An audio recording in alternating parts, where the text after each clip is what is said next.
The village of Little Barrington was awake with its usual quiet hum, the kind of small-town calm where everyone knew everyone else's business, or at least thought they did. The sun shone gently on the manicured gardens of the villagers, painting flowers and hedgerows in soft gold and rose. On this particular Saturday, the community had gathered for the annual spring fete at Elderbury Manor, an old ivy-clad estate that had long been the pride of the village. Miss Marple, sitting in a wicker chair near the manor's rose garden, sipped her tea with the delicate patience of someone who observed more than she spoke. She watched the villagers drift about, exchanging polite greetings and gossiping in hushed tones. The mayor's wife fussed over the arrangement of cakes, the vicar frowned at a misbehaving child, and Mr. Pritchard, the retired schoolmaster, was already deep in argument over the proper way to display his prize roses.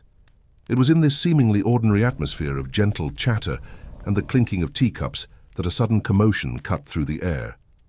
A shrill scream, sharp and frightened, came from the drawing room of Elderbury Manor. Guests froze, teacups halted mid-air, and even the birds seemed startled into silence. Miss Marple's sharp eyes immediately turned toward the manor.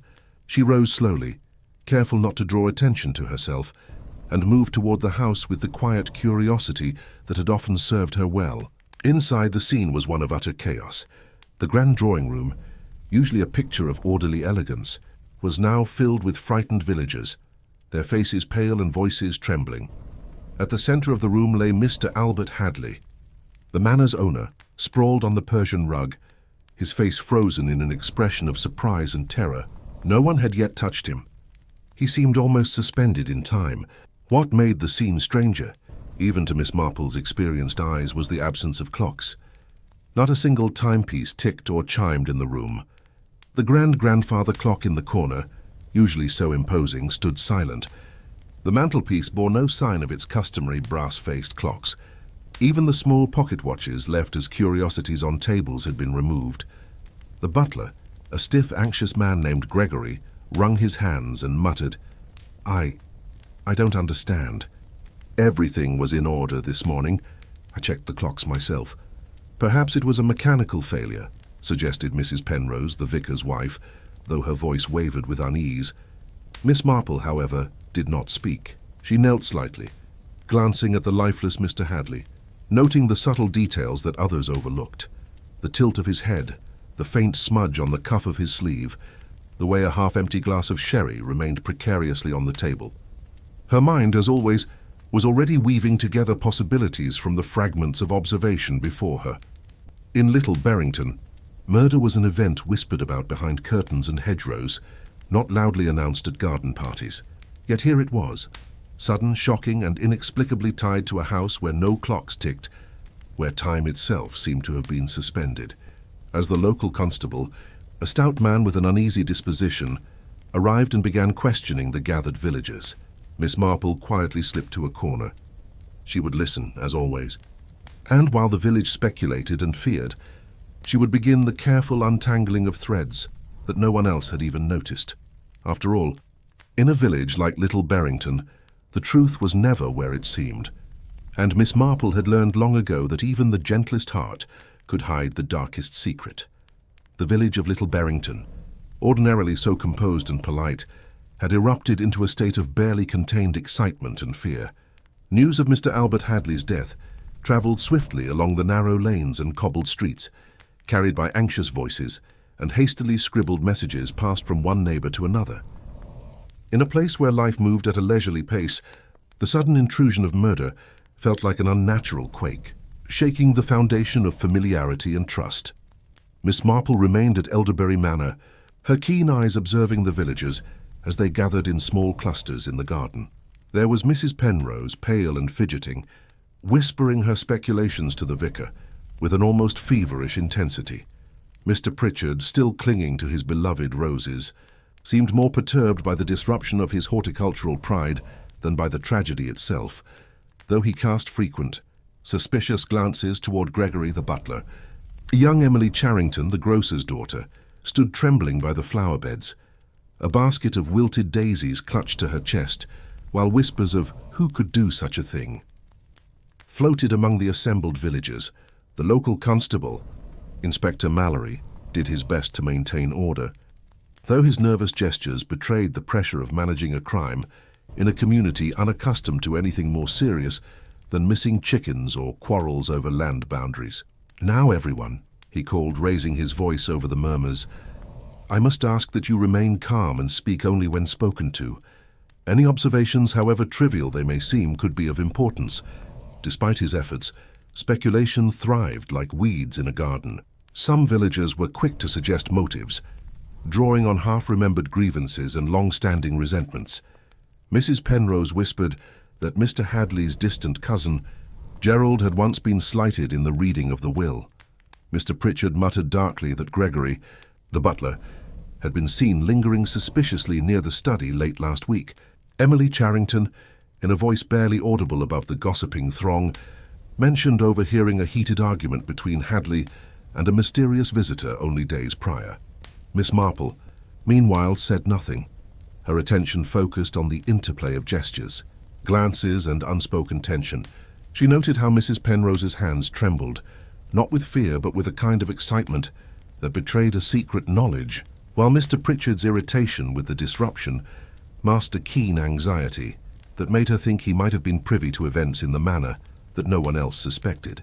Emily Charrington's gaze darted repeatedly toward Gregory, whose stiff composure appeared carefully rehearsed, and Miss Marple filed these details away, as one might arrange pieces in a mosaic, whose image only gradually reveals itself. The more the villagers spoke, the more contradictions emerged. Gerald, the distant cousin, had been seen in the market the day before, purchasing fabric for a new suit, yet a local gossip insisted she had seen him loitering suspiciously near the manor the morning of the murder. Gregory insisted that he had been busy in the kitchens preparing for the fete, yet Emily recalled a fleeting shadow moving near the drawing room just before the scream. Each account was slightly different, each recollection tinged with personal interpretation or desire to shift suspicion away from oneself. Miss Marple moved quietly among them, ostensibly to offer comfort, but in reality she was testing responses, observing reactions, and noting inconsistencies. When she spoke to Emily, she asked innocuous questions about the flowers in the basket, drawing attention to small details, the slightly crushed petals, a hint of soil on the hem of her skirt, that to Miss Marple spoke of nervous movement and hurried actions just before the discovery of the body. To others it seemed nothing more than a friendly inquiry. Inside the manor, Inspector Mallory had begun his formal examination, measuring the room, recording the position of furniture, and asking Gregory to recount his actions. The butler's account was meticulous but careful, too careful, as though he knew which pieces of information were meant to mislead. Miss Marple listened from the doorway, the faintest curl of a knowing smile touching her lips. She had learned long ago that truth often hid behind what people wanted you to see, rather than what actually occurred. Outside, the villagers clustered, offering their own theories to anyone who would listen. There was talk of long-held family grudges, speculation about financial disputes, and whispers of romantic entanglements that had gone awry. Yet in every tale Miss Marple noticed a pattern, the same gestures, the same hesitations, the same subtle shifts in eye contact that hinted at deeper knowledge. By late afternoon, the fete had descended into uneasy murmurs. Teacups remained half full, cake stood untouched, and the air carried an electric tension that was foreign to the normally gentle rhythms of Little Berrington. Miss Marple, meanwhile, felt a quiet thrill of anticipation. There was, she knew, a thread running through the confusion, a subtle clue overlooked by all that would eventually unravel the mystery. The village, with all its chatter and conjecture, had provided her with a map of human nature, each lie, misstatement, and half-truth a landmark toward understanding the murderer. As the sun dipped lower in the sky, casting long shadows across the manor grounds, Miss Marple remained calm, unassuming, and ever-observant. While everyone else sought answers in panic or speculation, she had already begun piecing together the puzzle from gestures, expressions, and small details that no one else had thought to notice. And though the villagers feared they would never understand why such a crime had occurred, Miss Marple knew that in time, as always, the truth would reveal itself, not through brute force or loud confrontation, but through patient observation and the quiet unmasking of human nature itself. Miss Marple spent the next morning in the quiet of her cottage, reflecting on the previous day's chaos. The village still buzzed with anxious whispers, but from her small window, she could see the rhythms of Little Berrington resuming. The baker setting out fresh loaves, children hesitantly returning to the green, and neighbors exchanging cautious nods. Yet beneath this veneer of normality, she sensed that the threads of the crime remained taut, waiting for her to tug at the right one. Her first visit was to Elderbury Manor itself, where Inspector Mallory had been conducting more formal inquiries. Miss Marple's approach was as gentle as ever. She greeted Gregory, the butler, with a soft comment about the morning tea, and he visibly relaxed, eager perhaps to be useful to someone so unobtrusive. "You must forgive my intrusion, Mr. Gregory," she said lightly, "but I wondered if you might help me recall yesterday's events more clearly. I am not a policewoman, you see. I simply find it helpful to understand how people spend their time." Gregory, flustered but cooperative, began recounting his tasks, arranging the rooms for the fete, checking the garden gates and ensuring that no one entered areas they ought not. His voice was measured. Yet Miss Marple noticed the faint tremor in his hands and the momentary hesitation before he mentioned the drawing room. She asked casually if anyone had been in the house earlier that morning, perhaps delivering goods or visiting for some minor errand. Gregory admitted that a man from the local carriage service had dropped off parcels, but he insisted the visitor had remained in the hall and never entered the drawing room. Miss Marple's eyes flicked to a small scuff mark on the carpet near the doorway, and she made a quiet mental note.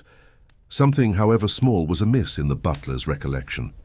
Next, she wandered into the garden where villagers were beginning to gather again, speaking in subdued tones. Emily Charrington approached, her earlier anxiety tempered by curiosity. Miss Marple asked about the flowers in Emily's basket, prompting the girl to speak hesitantly of her observations.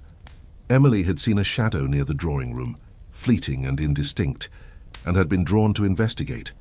Yet she had been afraid to enter, fearing reprisal from a manor authority. The girl's memory of slight details, the angle of the door handle, the position of a chair, was imperfect but suggestive. Miss Marple made another careful note. In the parlor of the manor, the inspector continued his formal questioning of the more prominent villagers. Miss Marple listened unobtrusively as Mr. Pritchard, red-faced and self-important, explained in great detail his movements, insisting he had spent much of the morning tending to his roses and greeting neighbors outside. Yet he occasionally faltered when asked about his brief visit to the drawing room, glancing at the door as though wary of what might be revealed there. Miss Marple's attention lingered on his hands, neatly folded, yet clenching ever so slightly whenever he mentioned the manor's study. Mrs. Penrose, meanwhile, had been circulating between villagers, offering sympathetic commentary, but always steering the conversation toward old family grievances. Miss Marple observed her soft prodding and the way she occasionally shot a covert glance at Gerald Hadley, the distant cousin. There was a sharpness to Mrs. Penrose's interest, a subtle insistence that certain aspects of the manor's past be considered, which suggested she knew more than she let on. Miss Marple returned briefly to the drawing room, now cleared of the initial crowd. The position of the furniture, the faint marks on the rug and the slight smudge on the arm of the sofa, struck her as peculiar. There was nothing overtly violent in the arrangement, yet something in the subtleties of the scene, the angle of the chair, the trace of dust on the floor, the absence of clocks, spoke to a premeditated disturbance, a deliberate attempt to obscure time itself. Why remove clocks, she wondered, unless the act of murder was meant to confuse perception, to allow the killer an alibi built on uncertainty? Her next step was to visit Gerald Hadley. The cousin lived on the outskirts of the village in a modest house, surrounded by neat hedges and a small garden.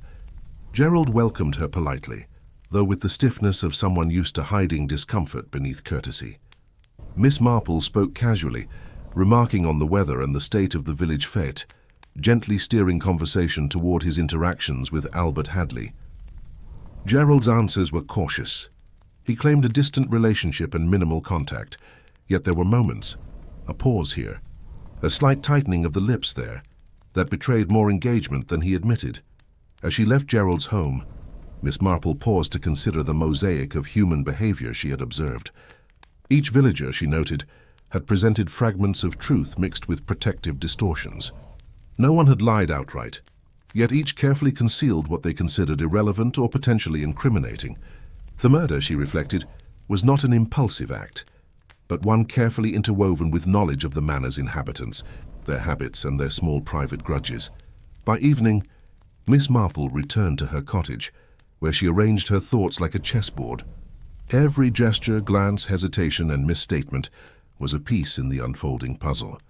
She had yet to confront the core of the mystery, but already the outlines were visible: the deliberate removal of clocks, the subtle inconsistencies in testimonies, and the hidden knowledge carried by Mrs. Penrose, Mr. Pritchard, Gerald Hadley, and even Emily Charrington. Patience would reveal the connections. Observation, as always, would expose the truth. And in the quiet of the twilight, Miss Marple allowed herself a small, knowing smile. The village might fret and speculate, the inspector might chase the obvious leads, but she had begun to see the pattern beneath the chaos. The real story, she knew, was waiting for her to follow it, step by step, until the final, undeniable revelation could be drawn from the subtle evidence hidden in plain sight. By mid-morning, Little Barrington had settled into a tense, almost conspiratorial rhythm. Villagers whispered in corners, casting furtive glances toward Elderbury Manor, where Inspector Mallory now conducted more formal interviews.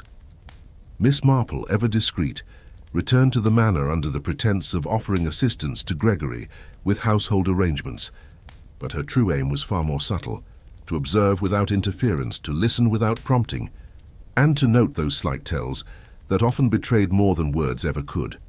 The first suspect, as the village had already begun to whisper, was Gregory himself. The butler's meticulous account of the morning's events had drawn suspicion. His insistence on being constantly busy, combined with a faint tremor in his hands when speaking of the drawing room, invited scrutiny. Yet Miss Marple was cautious. She understood that nervousness alone was not evidence of guilt. Sometimes it was merely a reflection of fear, either of the crime itself or of the suspicion it could bring. She watched him carefully, noting how his eyes lingered on objects in the room that had been moved or removed, how his steps hesitated ever so slightly near the spot where Albert Hadley had fallen.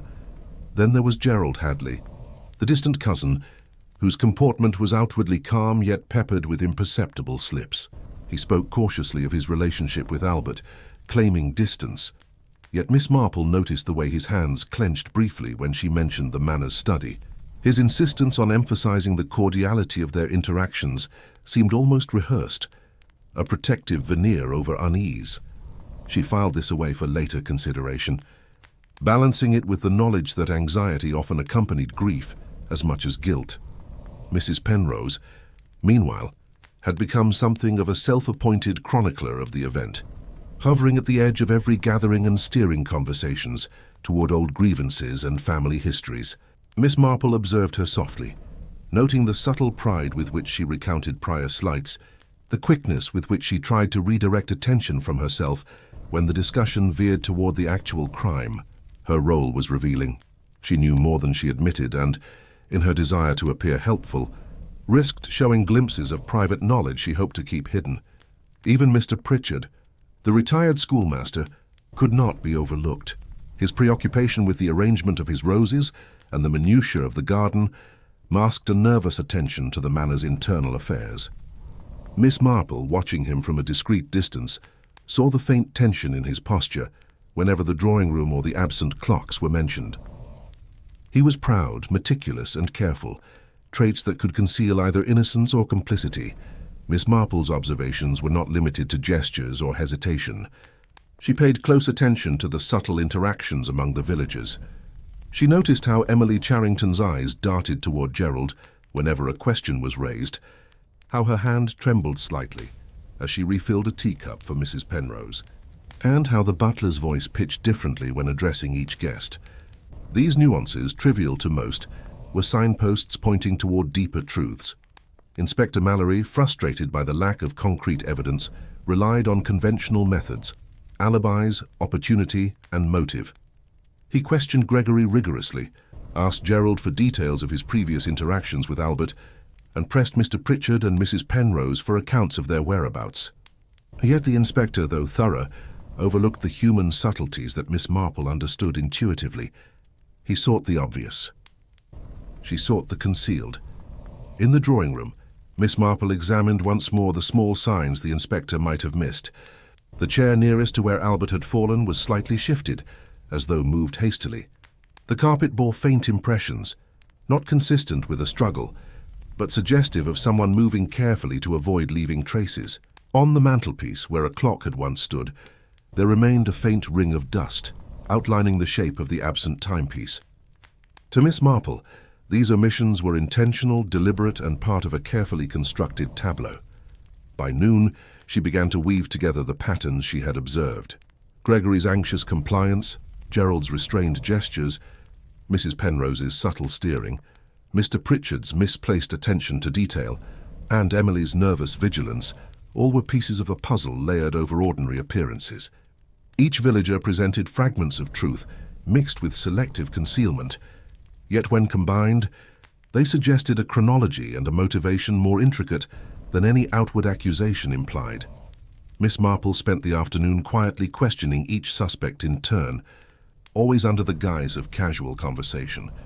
She asked about trivial matters, how they preferred their tea, the alignment of their garden hedges, minor details of the manor's decor, but these seemingly innocent queries elicited telling reactions.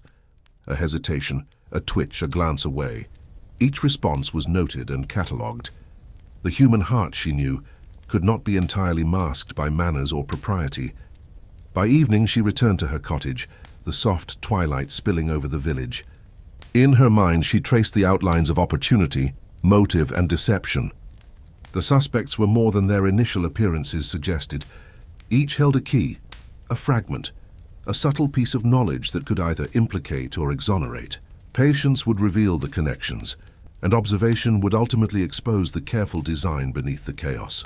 Miss Marple smiled faintly to herself, confident that the true pattern was emerging, just beneath the surface of everyday politeness and social pretense. Miss Marple awoke early the following morning, the village still cloaked in a soft mist that lent the familiar streets an ethereal, almost dreamlike quality.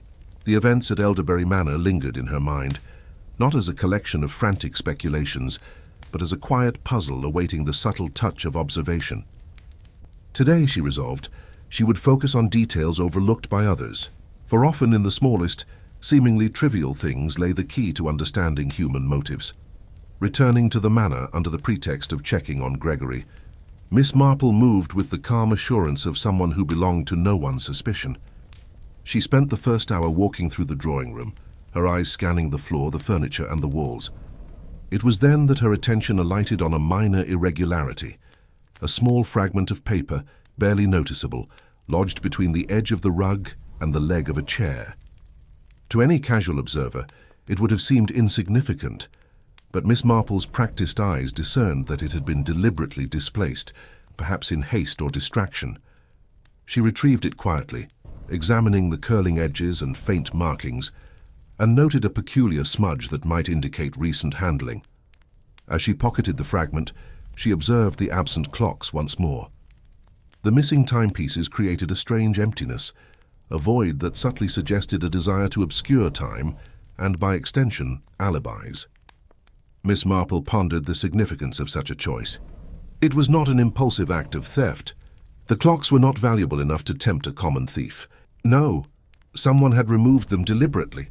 Knowing the impact of their absence on perception, on memory, and on the reconstruction of events, her musings were interrupted by Emily Charrington, who approached timidly, clutching a small notebook. "Miss Marple," she began, her voice low and uncertain, I remembered something last night. Not about the scream itself, but about the way Mr. Hadley had been arranging the study before the fete. He seemed distracted, and he mentioned something about a delivery he hadn't expected." Miss Marple nodded, encouraging Emily to continue. "Yes," the girl said. "I saw a man carrying a package into the hall. He didn't come into the drawing room, but I remember the way Mr. Hadley took it and put it aside, as if he wanted no one to see it. I don't know why it seemed important, but it felt odd. That was precisely the sort of minor detail Miss Marple thrived upon." She thanked Emily and walked toward the hallway, her mind now turning over the fragment of paper she had found and the memory of the unremarked delivery. Small, easily ignored actions, The shifting of a rug, the placement of a package, the removal of a clock were rarely random. Each carried intention, and intention in a murder was never without motive. Miss Marple then sought out Gregory under the guise of discussing the household's chores. She asked casually if any packages had arrived the day before the murder, and if he had seen them moved.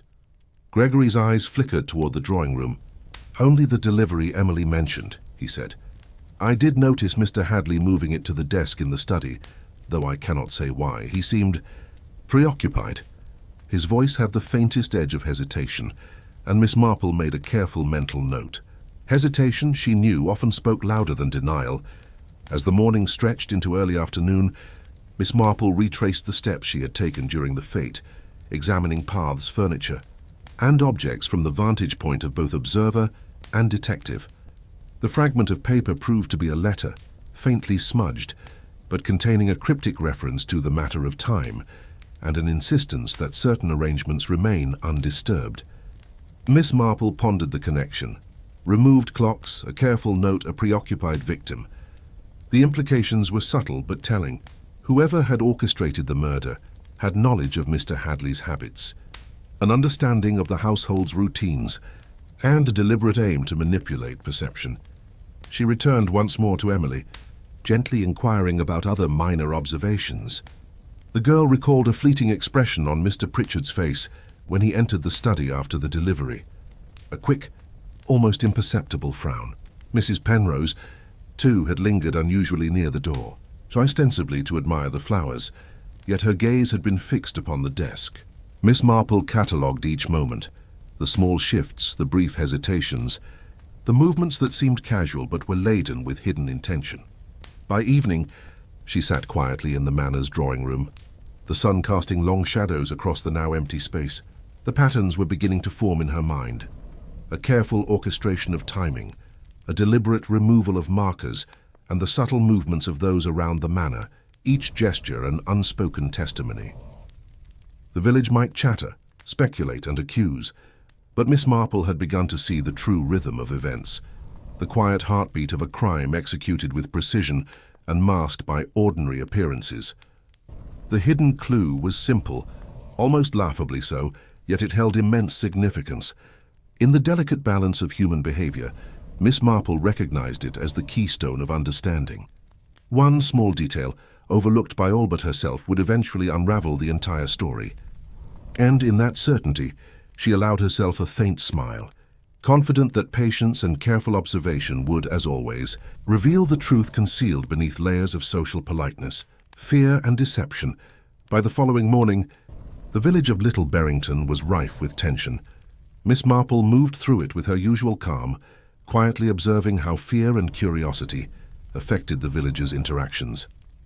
Whispers of motive and opportunity had grown louder, and the seemingly peaceful facade of social propriety began to fracture. It was precisely at this stage, she knew, that secrets began to reveal themselves, not in grand confessions, but in fleeting gestures, involuntary slips of the tongue, and subtle inconsistencies that only a patient observer could notice. Miss Marple returned to Elderberry Manor, where Inspector Mallory was now attempting to consolidate the various accounts into a coherent narrative. The inspector, eager to pin the blame on a single individual, questioned each resident with increasing intensity, focusing on opportunity and means. Yet the detective's conventional methods were proving inadequate, for the truth lay not in overt actions but in hidden motives and intertwined relationships. Her first observation that morning was of Mrs. Penrose. The woman had taken a particular interest in discussing the late Mr. Hadley's past business dealings, emphasizing minor disputes and ancient grievances. Miss Marple noted how her eyes occasionally flicked toward Gerald Hadley, the distant cousin, whenever financial matters were mentioned. There was a subtle defensiveness in her posture, a readiness to correct or redirect conversation before anyone could notice the implication. Miss Marple filed this away. Mrs. Penrose's involvement in the Manor's social life had long been more than superficial. Her awareness of private matters suggested a familiarity that could conceal far more than idle curiosity. Mr. Pritchard, too, revealed his own subtle contradictions. He insisted upon recounting his morning in the garden, detailing the alignment of each rosebush with meticulous care. Yet when asked about passing through the drawing room, he hesitated, blinking slightly, and the faint flush on his face betrayed a brief anxiety. Miss Marple observed that his fastidious attention to trivial matters seemed designed to distract from what he preferred not to disclose, a psychological maneuver that spoke volumes about hidden awareness. Even Gregory, the butler, exhibited nuances that escaped all but the most careful observation. He moved about efficiently, yet occasionally glanced toward the desk where the absent clocks had been, almost imperceptibly noting their empty spaces. His responses to casual questions were polite but clipped, each answer carefully shaped to avoid unintended revelation. Miss Marple sensed that Gregory's loyalty to the manor extended beyond professional duty. He was invested in protecting something, though whether it was knowledge, conscience, or self-interest remained unclear. Miss Marple then focused on Gerald Hadley. The cousin's calm demeanor was punctuated by subtle signs of unease. A quick adjustment of the cuff when questioned about the study, a slightly forced smile when discussing Albert's recent plans, and a glimmer of impatience whenever financial matters were brought up. These small indicators, though outwardly insignificant, suggested an underlying tension, the kind that arose when a person was concealing both knowledge and complicity. The day unfolded with a series of seemingly innocuous interactions that, under Miss Marple's watchful eye, began to reveal patterns. Emily Charrington, still nervous, mentioned details others considered irrelevant. A shadow passing the hall, the slight smudge of ink on a paper, the subtle tilting of a chair. Miss Marple listened carefully, recognizing that these minor observations, ignored by the inspector and overlooked by the villagers, were the threads that could ultimately expose the orchestrator of the crime. As the afternoon shadows lengthened, Miss Marple began to see the tapestry of secrets woven throughout the manor.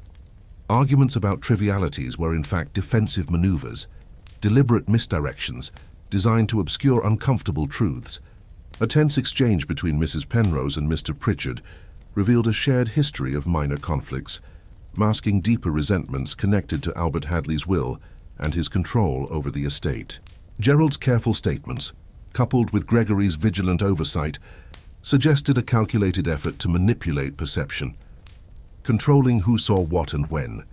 Miss Marple's thoughts returned to the subtle clue she had discovered earlier, the fragment of paper, the removed clocks, and the discreet handling of the mysterious delivery. The convergence of these details with the behavioral patterns of the villagers indicated a carefully planned orchestration. Each person's secrecy, hesitation, and occasional inadvertent disclosure was a puzzle piece, and she could already discern the edges of the design. By evening, Miss Marple retired to a quiet corner of the manor, a cup of tea in hand, her mind tracing the hidden lines of connection. She reviewed each encounter, each gesture, and each subtle contradiction. The pattern was emerging clearly now, the removal of the clocks, the delivery, the hidden awareness of each suspect, and the interplay of minor resentments all pointed toward a carefully constructed deception. And beneath it all lay a single truth, waiting for the final unraveling, ready to be revealed through the patient, quiet observation that Miss Marple had long perfected. As the sun set, casting a golden hue over the manor's grounds, Miss Marple allowed herself a faint, knowing smile. The human heart, with all its hidden fears, desires, and grudges, had once again revealed the delicate clues that could solve a crime. She would wait, watch, and gently draw out the truth, confident that the secrets of Elderbury Manor were now within her reach. It was just past midday when a startling development rippled through Little Barrington, bringing a fresh wave of unease to the village. A second incident had occurred, subtle yet deeply unsettling. One of the manor's prized clocks, thought lost along with the others, had been discovered in the library, its hands frozen at precisely 10 minutes past 3. The placement was deliberate, almost theatrical, and it sent a chill through those who glimpsed it. To most it was a confusing oddity, yet to Miss Marple it was a signal, a message woven into the intricate tapestry of deception that had enveloped Elderbury Manor. The inspector was flustered, attempting to reconcile this new finding with his prior assumptions. He summoned Gregory to account for the clock, questioning him as though the butler's honesty could be measured in minutes and seconds. Gregory's composure wavered for only a moment before he offered a cautious explanation. He had found the clock during his routine duties and placed it aside, unaware that its positioning might carry significance. Yet Miss Marple's sharp gaze lingered on him. There was an almost imperceptible hesitation in the way he described the discovery, as if he were choosing his words carefully, aware of the implication behind even minor details. The villagers, drawn to the library by curiosity, murmured among themselves, their speculation now intertwined with fear. Mrs. Penrose seized upon the scene with characteristic zeal, interpreting the appearance of the clock as confirmation of hidden plots and long-standing grievances. "Surely this means someone within the manor knew precisely what they were doing," she declared, glancing meaningfully at Gerald Hadley. Gerald, however, maintained a calm exterior. Though Miss Marple observed the faint tightening of his jaw and the brief narrowing of his eyes, micro-expressions revealing irritation and unease. Miss Marple took her time in the library, examining the newly discovered clock. Its surface bore faint smudges, consistent with deliberate handling, and a small scratch along the edge suggested that it had been moved hastily, perhaps during the act of concealing or revealing it. She considered the timing indicated by its hands, the subtle placement in the library, and the reactions of those present. Every element, she realized, was a carefully orchestrated piece in a larger psychological design. Her thoughts turned again to the fragment of paper she had discovered earlier, the mysterious delivery Emily Charrington had mentioned, and the subtle inconsistencies in the villagers' accounts. The frozen hands of the clock were not mere coincidence. They were part of a strategy to manipulate perception, to create confusion, and perhaps to suggest an impossible timeline.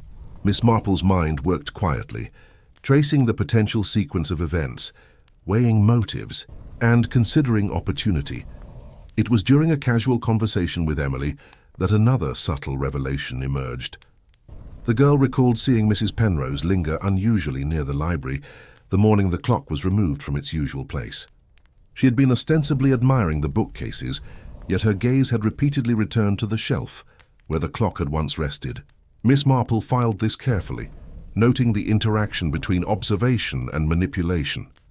The person who orchestrated the first act of murder was now using the second, minor disturbance to provoke reactions, to test the understanding and vigilance of those around them. Meanwhile, Mr. Pritchard's behavior offered additional clues. His focus on the flowers, which had earlier seemed trivial, now appeared purposeful, a means to divert attention from the library's small anomalies. Miss Marple noted the subtle coordination of gestures among the villagers, the unconscious alignment of attention towards safe topics, and the simultaneous avoidance of subjects that might reveal uncomfortable truths. Each movement, each glance, each choice of words was an element of the wider deception, calculated to maintain the veil of ordinary appearances. By late afternoon, the implications of the second clock had begun to crystallize.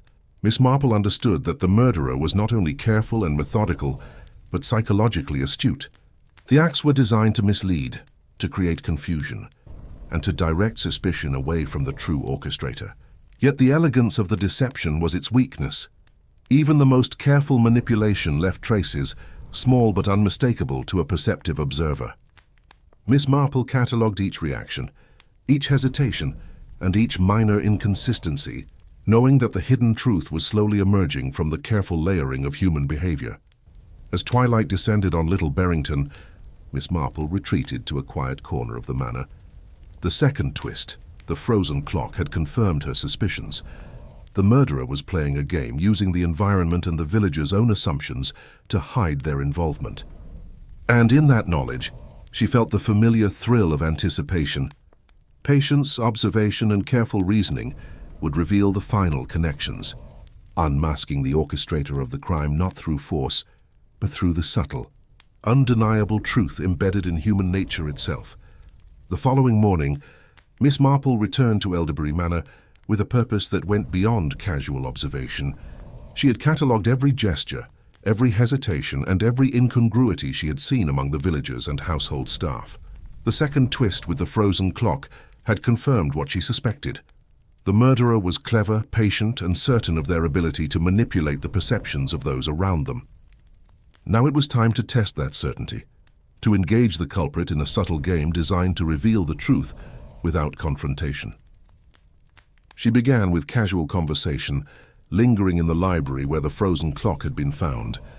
Gerald Hadley arrived shortly thereafter, ostensibly to peruse some ledgers and letters. Miss Marple greeted him warmly, allowing the conversation to flow naturally toward Albert Hadley's routines, the placement of the clocks, and the peculiarities of the day the murder occurred. Gerald answered politely with his usual composure, yet Miss Marple noted the smallest tells, a faint tightening around the eyes, a slight hesitation before mentioning certain rooms, and the quick adjustment of a cuff that seemed more than habitual. "Do you remember, Gerald," she asked gently, "how odd it was that all the clocks were missing that morning? One wonders how anyone could have managed their day without them." She sipped her tea deliberately, leaving space for reflection. Gerald's eyes flickered momentarily to the mantel where a clock had once stood, then away as though unwilling to linger.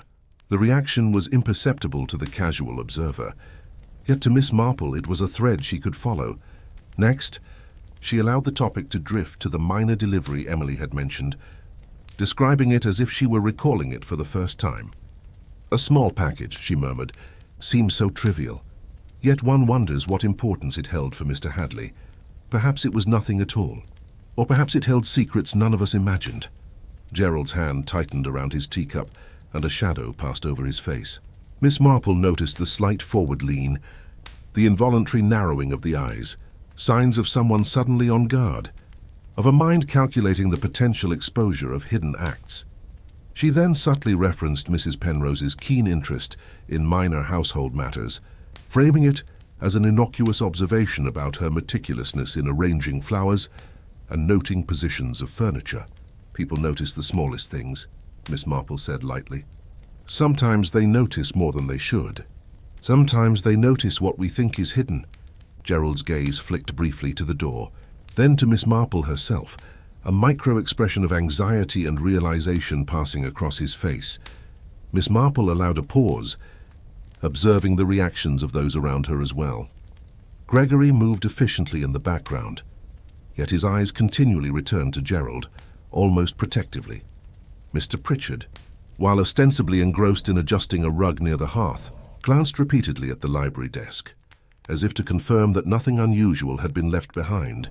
Each observer was unaware of the larger pattern forming, unaware that Miss Marple was testing, probing and piecing together the human dynamics that would ultimately expose the truth. The test grew subtler. Miss Marple made an offhand remark about how easily mistakes could be made when time is obscured, or when attention is drawn away from key details. "A clock can mark the hour," she said softly, "but it cannot mark the conscience." Gerald's reaction was instant but fleeting, a barely perceptible shiver, a tightening of the jaw and a faint reddening across his temple. To an untrained eye it was inconsequential, yet to Miss Marple it confirmed her suspicions. The game was revealing which mind was balancing guilt with the desire to appear composed.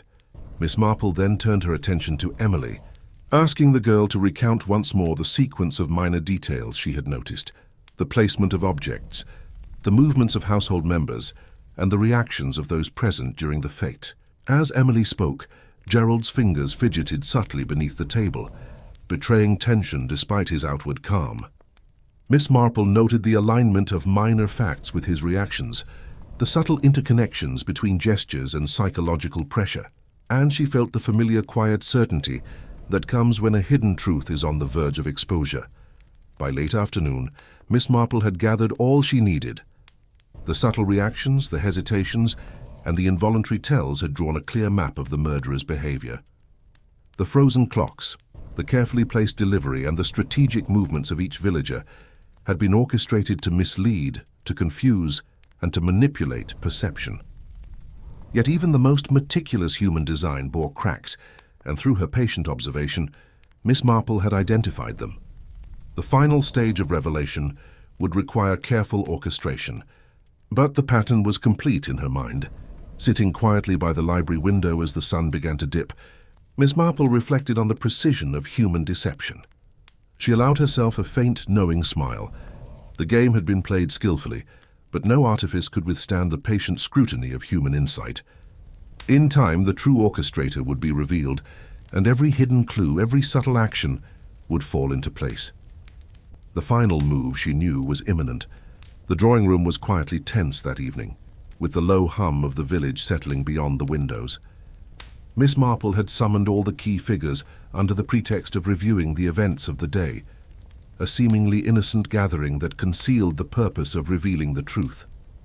The chairs were arranged in a loose semicircle, allowing her to watch each face closely as she spoke with her usual gentleness, concealing the precision of her intent. She began with casual remarks, reminiscing about Albert Hadley's fondness for routine and order. "It is remarkable," she said softly, "how much a person's habits reveal about them. The way one arranges furniture, the little rituals of daily life, even the care one takes in placing objects, these are all subtle, yet telling signs of character." Her eyes swept over the room, pausing briefly on each individual, lingering where hesitation or discomfort betrayed hidden awareness.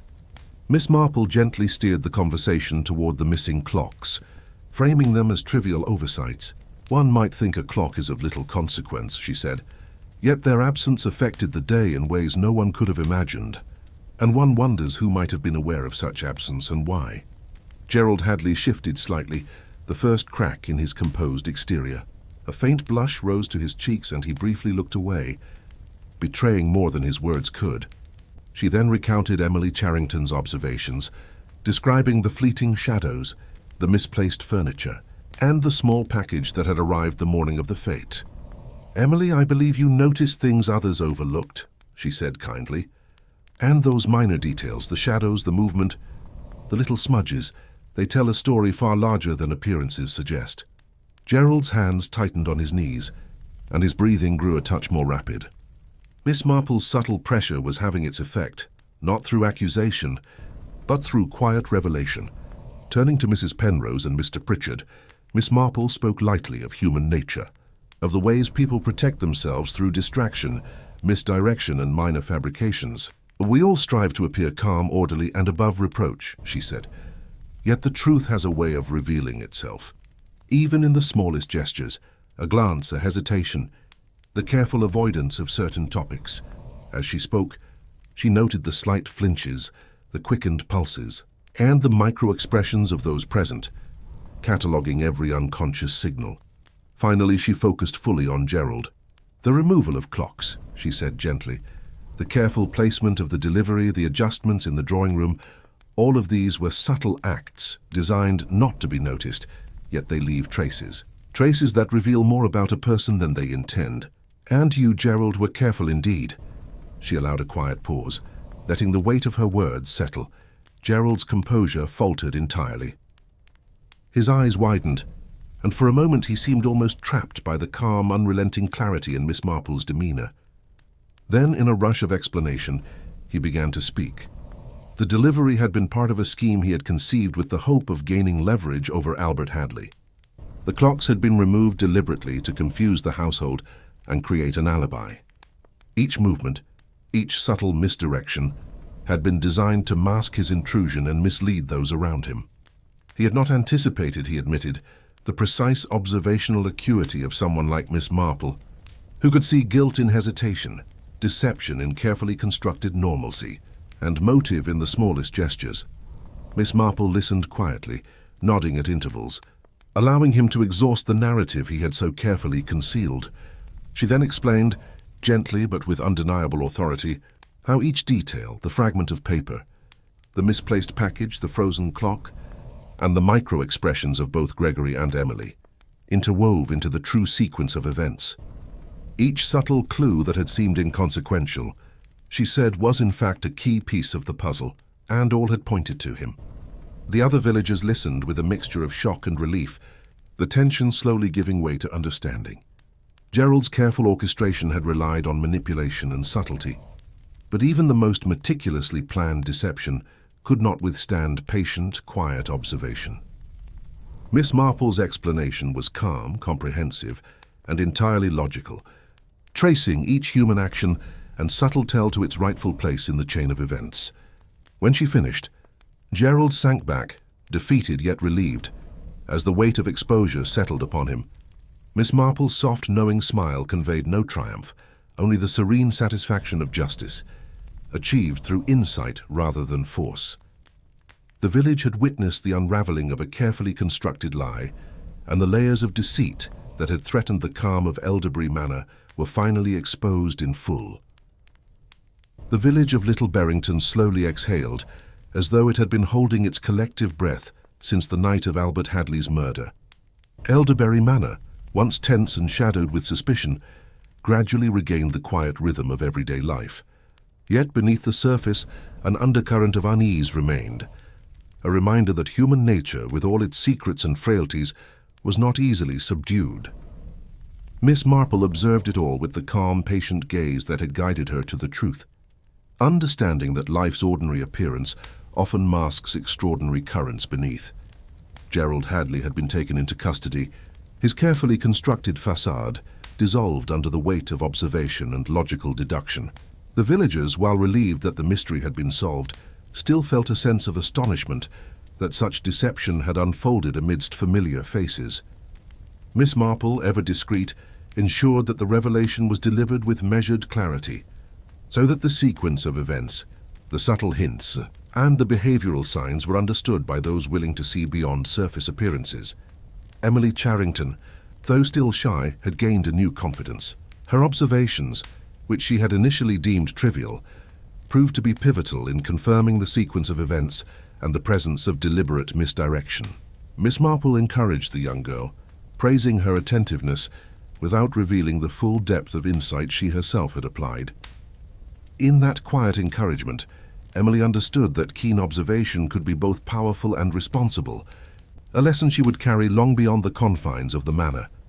Mrs. Penrose and Mr. Pritchard resumed their daily routines with the subtle adjustments that life after scandal often demands. Miss Marple noticed how they handled each other's presence with a polite tension, aware of the truths laid bare, but relieved that the larger harmony of the village remained intact. Their behavior, once marked by minor rivalries and cautious glances, now reflected a tentative acknowledgement that secrets, when exposed, required recalibration of social interactions. Gregory, the ever-dutiful butler, resumed his careful oversight of the household. Miss Marple observed him quietly, noting the slight relaxation in his posture as the immediate tension eased. He had been loyal, attentive, and careful, and his subtle actions during the investigation had not gone unnoticed. Miss Marple, in her characteristic discretion, allowed him the dignity of quiet recognition, knowing that not all acknowledgement needed to be spoken aloud. The manor itself seemed to breathe again. The absent clocks, once the focal point of subtle manipulation, had been returned to their places, each one marking time steadily and unremarkably. Miss Marple reflected on the symbolic weight of this restoration, order returning to a household disrupted by human ambition and deception. Yet she understood, as always, that the peace was delicate and contingent on the vigilance of observation, understanding and moral awareness. In her own mind, Miss Marple reviewed the threads of the investigation, the fragment of paper, the unnoticed delivery, the frozen clock, the minor gestures, and micro-expressions that had guided her to the truth. Each small clue, seemingly insignificant to the casual observer, had been a vital piece in the puzzle. She mused, as she often did, on the remarkable capacity of human beings to conceal motives while simultaneously betraying them through the faintest slips. It was a lesson in the duality of appearances and reality, of intention and consequence. As twilight descended and the manor settled into a tranquil hush, Miss Marple prepared to leave, her presence as unobtrusive as it had been throughout. She walked through the gardens, noting the play of light on the flowers and the careful alignment of hedges, each detail reminding her that life's surface beauty often masks the complexities beneath. The villagers watched from a distance, some offering nods of gratitude, others simply observing her quiet departure, each carrying their own reflections on the events that had transpired. Finally, Miss Marple reached her own cottage, the soft glow of lamplight welcoming her home. She settled into her chair, a cup of tea in hand, and allowed herself a moment of contemplation. Human nature, she considered, was a landscape as intricate as any manor garden, filled with hidden paths, subtle signs, and the occasional shadow that must be carefully navigated. Yet, despite its complexities and its occasional darkness, there was a satisfying clarity in the truth once it emerged, and so, with the mystery resolved, Elderbury Manor restored, and the villagers cautiously returning to their routines, Miss Marple sat quietly, a serene observer of the human condition. She understood, as she often did, that life would continue with its small dramas, its subtle deceptions, and its gentle revelations. But the lesson remained timeless. Careful observation, patience, and an understanding of human nature could illuminate even the darkest of secrets, and justice, though quiet, would always find its way. The days that followed the resolution of Albert Hadley's murder were filled with a delicate, almost hesitant normalcy. Little Barrington, while relieved that the immediate danger had passed, carried the subtle residue of unease. Villagers spoke in hushed tones about the events at Elderbury Manor, their conversations tinged with both fascination and lingering doubt. Miss Marple, ever attuned to such undercurrents, observed without intrusion, noting how human nature adjusted slowly to the revelation of a carefully hidden truth. Elderbury Manor itself had resumed its routines, yet there were changes impossible to ignore. The clocks, once absent, now ticked steadily, asserting the passage of time in a home that had previously sought to obscure it. The rooms felt lighter, the atmosphere less charged with suspicion, though the furniture and decorations still bore the faint echoes of tension that had once defined the household. Miss Marple wandered quietly through the hallways, noticing small gestures of renewed civility among the residents. Mrs. Penrose, once vigilant and watchful, now greeted servants and neighbors with tempered politeness, her sharp eyes softened by reflection. Gregory, too, moved with a measured calm, resuming his duties with the quiet dignity of someone who had witnessed the fragility of appearances and the weight of secrets. He glanced occasionally at the study desk, where the infamous fragment of paper had been found, a silent acknowledgement of how minor details could carry enormous consequences.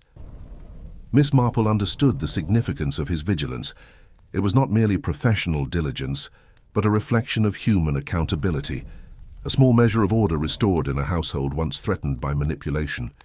Emily Charrington, invigorated by her small but crucial contributions to the investigation, gained newfound confidence. Miss Marple watched her carefully, pleased to see the girl's perceptive nature being nurtured. Emily had learned through both encouragement and gentle guidance that observation is not merely noticing, but understanding, connecting threads that others might dismiss. Her eyes now carried a spark of insight, a quiet assurance that she, too, could discern the hidden nuances of human behavior. Even Gerald Hadley, now under formal restraint, displayed a somber dignity in facing the consequences of his actions.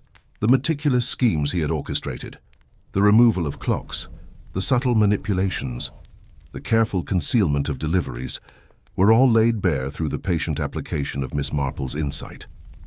The villagers, who had once speculated freely, now understood how easily appearances could mislead, and how observation and reason could cut through the most cunning of deceptions. As twilight fell, casting long shadows over the manor gardens, Miss Marple reflected quietly on the intricate dance of human nature she had witnessed. The events had been in many ways ordinary, small resentments, minor vanities, and opportunistic ambitions, but the consequences had been extraordinary. Each gesture, each hesitation, and each seemingly trivial act had contributed to the larger narrative, revealing the interplay of motive, opportunity, and psychological subtlety. Miss Marple walked slowly through the gardens, noting the interplay of light and shadow across the carefully tended hedges and flower beds. Life, she thought, had a way of continuing even after revelation, yet every human encounter carried the potential for hidden truths, waiting patiently for a discerning observer to notice. The balance between ordinary routine and concealed intention fascinated her. It was the very fabric of the mysteries she had long devoted herself to untangling. Returning indoors, she paused briefly by the drawing-room window, glancing at the villagers gathered in quiet conversation beyond the manor gates. There was relief in their expressions, tempered with the recognition of the fragility of trust and the complexity of human behavior. Miss Marple understood that though the immediate danger had passed, The lessons of observation, patience, and the quiet power of insight would remain with them all.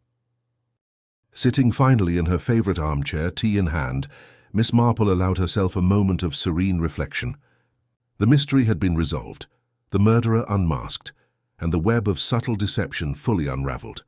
Yet the satisfaction lay not in triumph, but in the enduring clarity that understanding human nature, its secrets, its frailties, and its silent truths, was the greatest tool in discerning justice. With that thought she smiled faintly, aware that the world would continue its gentle rhythms, and that in those rhythms there would always be another mystery to observe, another truth to uncover, and another lesson in the quiet art of understanding people. The following week brought a gentle calm to Little Barrington. Though the echoes of the recent events lingered in subtle ways, Elderberry Manor, restored to ordinary function, now carried an air of introspection rather than tension.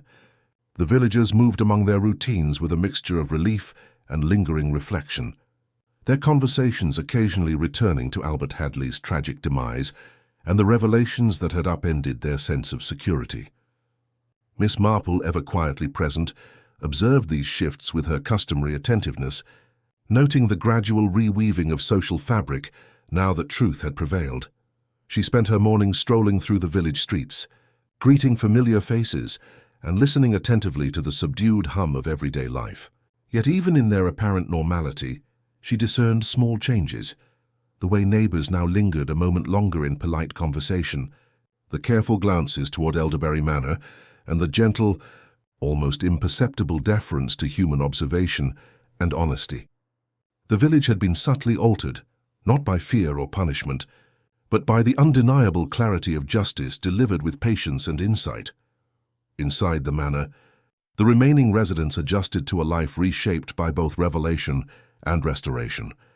Mrs. Penrose carried herself with tempered composure, her earlier sharpness softened by understanding. She no longer sought to direct attention or dominate conversation. Having witnessed the ease with which even minor pretense could be unveiled, Mr. Pritchard, too, navigated his duties with quiet diligence, his earlier attempts to distract from uncomfortable truths now replaced with a steady acceptance of the orderly rhythms of household life. Miss Marple's presence in the manor was unobtrusive, yet profoundly influential. She spent quiet afternoons with Emily Charrington, encouraging the girl's observant nature and guiding her to see the value in small details. "The world," she explained softly, "is full of subtleties. People's actions, words, and gestures are never entirely accidental. Observing them closely teaches patience, understanding, and insight, qualities far more valuable than knowledge alone." Emily listened with rapt attention, absorbing both the lesson and the quiet reassurance that perceptive minds could indeed navigate the complexities of human nature. The manor's daily routines, once disrupted by tension and uncertainty, now progressed with a delicate balance. Gregory moved efficiently, yet his gestures carried a quiet satisfaction in maintaining order after the previous turmoil.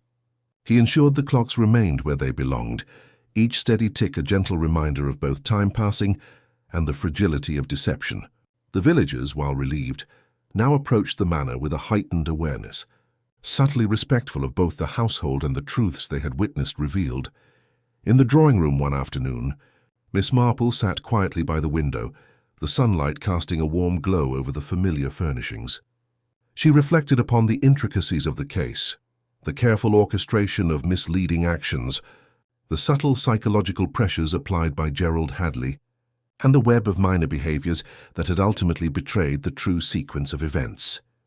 Each person's actions, even those appearing insignificant, had been integral to the resolution, and Miss Marple understood with serene clarity how human nature, when closely observed, revealed both its capacity for deception and its eventual path to truth. The villagers gradually returned to their routines outside the manor. There was laughter again at the bakery, children's voices carried across the village green, and conversations resumed with a tempered sense of vigilance. Yet beneath the surface a shared understanding lingered. Appearances could be misleading, intentions could be hidden, and the keen eye of observation was always indispensable.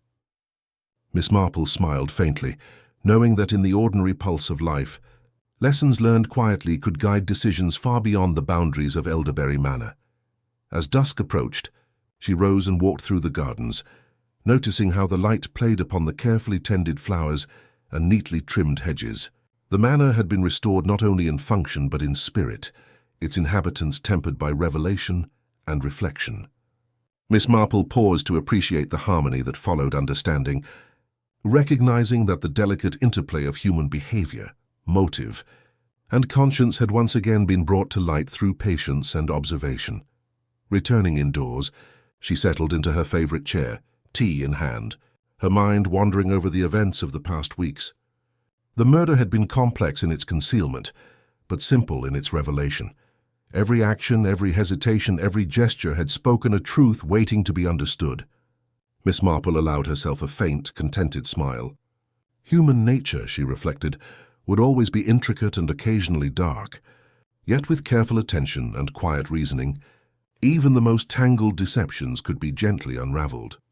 In the stillness of Elderberry Manor, with the clocks restored to their rightful places, and the villagers gradually resuming their ordinary lives, Miss Marple sat serenely, a calm sentinel of observation and understanding.